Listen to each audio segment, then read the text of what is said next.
So I'm watching this coverage all day long yesterday, and I go back and forth. I want to hear what they're saying on MSNBC and Fox News. And I saw a lot of people remarking on the Mueller report and William Barr, a lot of people. Most are predictable. You know what they're going to say before they say it, especially Fox News, where they tend to defend Donald Trump, and MSNBC, where they malign him, they kill him unfairly. But there's a guy on Fox News, Shepard Smith, and he's not a big Trump guy, to say the least. It's almost like, what is he doing there, right? Like, what is Shepard doing there? But I happen to like him. And he had a guest on yesterday that I thought was the best guest I saw all day. Anyway, in fact, I texted Jill and I said, I don't know who this guy is, Bob Bianchi. Get him on! I know he's been on with O'Reilly and my boy Sean Hannity all these times. And I said, Jill, you got to get this guy on. He's great. And Jill's like, okay. And I admitted I had no idea who the guy was. I thought he was great. And then you got him pretty easily, right? Yep. He must be a big fan of mine then. He loves you. That's such a lie. Anyway, here he is. He's an attorney, and he does a lot of stuff. I don't know. Bob, what exactly do you do that you're so famous? That you're on TV and Sean Hannity. What do you do? Oh, my God, Sid. What a pleasure to be on your show. Well, listen, I guess my claim to fame was that I used to run a prosecutorial agency. I was an assistant prosecutor, and then I was appointed by the governor to be the Morris County prosecutor, which was a great honor. And I do criminal defense now. I'm a certified Supreme Court criminal trial attorney. For the last 5 years, I've been on all the networks. I regularly appear on MSNBC, CNN, Fox News. So I truly, Sid, I'm truly fair and balanced. You are, and I thought, and I mean this, and I watched probably 11 hours of coverage. It's coming out my years. I thought you were the best one I saw. Now, I preface this the same way I prefaced my conversation with Chris Matthews an hour ago, and that is I like Trump. I didn't vote for him, but I'm an adult enough to admit that he's doing a good job, and I want him to win again. So let's start right there. I like him. I want him to win again. But when Barr comes out a couple of weeks ago and says he's basically exonerated, and then even yesterday morning I watched that circus from Barr, I really thought the report would come out and he would be almost exonerated. Not even close. What am I missing?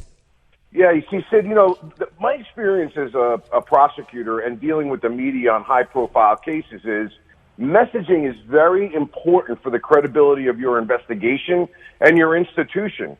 So if you're going to do a press conference, which you should do sparingly, and it should be really to be very clear, direct, and specific about the facts of a case, you don't go out and cheerlead, right? You don't go out there. This is the thing that's been concerning me as a prosecutor. We have gotten to a point where politics is so infused in prosecution, which is a very toxic cocktail, if you will, where people are looking, whether you're a Democrat, a Republican, conservative, liberal, I don't care which side of the spectrum you're on, we should not be politicking within the prosecutorial system to use the criminal justice system to go after our enemies and to shield and exonerate the people that we politically agree with. I could not agree more. I could not agree more. I said all morning long, he may as well have had Rudy Giuliani up there yesterday because William Barr, who's a very respectful guy, has great history going back many, many years with Bush. I thought he embarrassed himself yesterday. Well, the biggest problem that he had with regard to his credibility, and by the way, I don't think it really affects the ultimate outcome of the report is what it is that he kind of made it appear as if Mueller left the obstruction question to him because Mueller couldn't figure it out, and that he made his decision. And that is not what that report says. It wasn't left to him at all. Essentially what Mueller was doing was saying that Donald Trump is, or the president, let me put it this way, because people get like a lightning rod when you mention a name. Hillary Clinton, boom, people have a reaction. Donald Trump, boom, they have a reaction. Any president has Article 2 constitutional powers that the ordinary person, no one else in the country has. For example, the DOJ says you cannot indict a sitting president. Whether you agree with that or don't agree with that, Mueller is basically saying, and I think this was really powerful, and people were missing this point, Sid. It's on your show right now.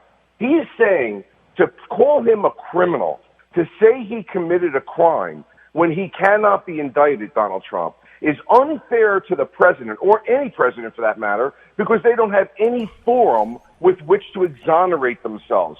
So you'll tag them with the sticker of being a criminal, but unlike the rest of us, there'll be no courtroom to adjudicate the case. Got it. So here are 10 instances of issues that we had concern about, and now I'm giving it to you, to Congress, And there's a remedy there if you choose to exercise it. And now I'm out. Here are the facts. You do with it what you right. will. And look, I'm not Bob Bianchi or Joe Tacopina or Arthur Aidala or my beautiful wife Danielle Rosenberg, all great defense attorneys. But what I saw, what I read, what I listened to yesterday was collusion, no doubt, no collusion. No obstruction is not really true. In fact, the president tried his darndest to commit obstruction. He just got really lucky that his minions, Corey Lewandowski, Don McGahn, all these guys decided not to do it for him. If any one of those people had done what Donald Trump wanted them to do, he would have been guilty of obstruction. Yes or no? Well, the fact that he even tries is a substantial step for which he could, even though those guys shielded him and didn't actually commit the act, just the idea that he's trying to could be a crime. But here's the thing, to the president's defense.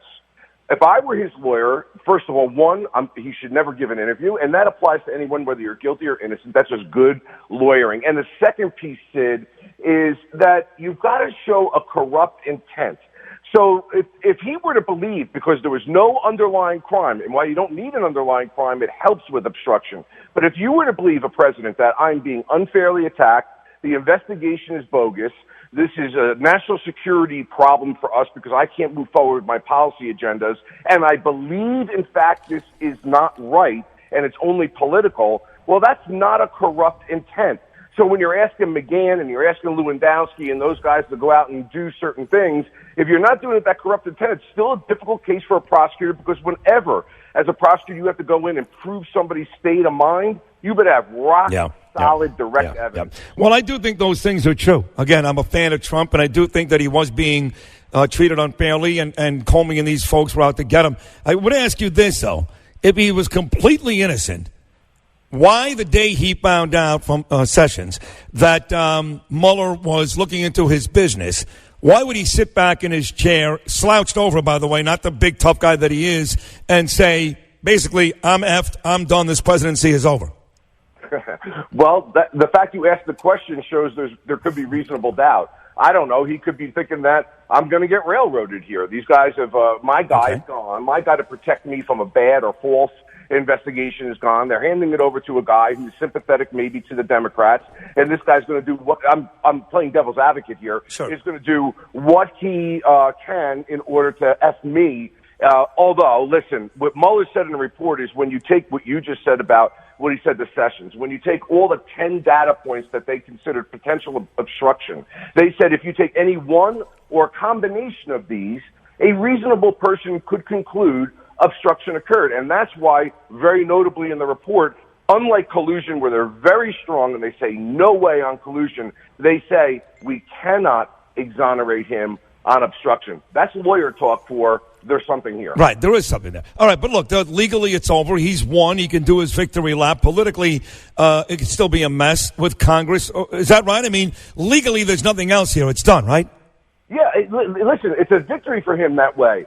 And now it goes into the court of public opinion. There is a process in our Constitution, i.e. impeachment. I happen to believe that if the Democrats were to go forward with that, and again, I'm just calling this as a lawyer, not as a political person, they're not going to have the votes in the Senate to be able to remove him. Agreed. The impeachment process doesn't require proof beyond a reasonable doubt. And remember, that was the standard Mueller's working with. Proof beyond a reasonable doubt, the highest standard, to 12 jurors, the highest standard.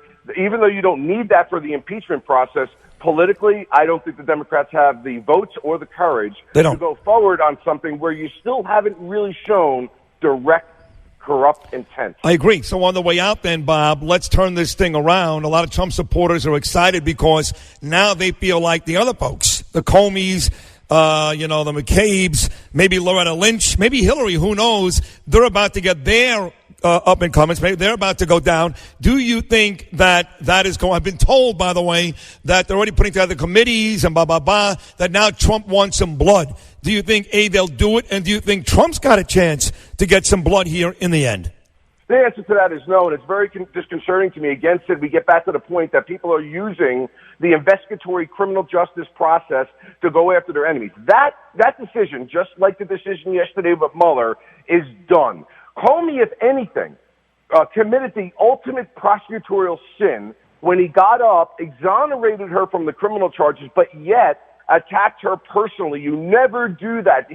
He could have cost her the election for doing that. But listen, this is the way I say it, Sid. You tell me if you think it's fair. What's good for the goose is good for the gander. Yes. If the Mueller report is done and over and it's on, Trump doesn't have to answer to anything.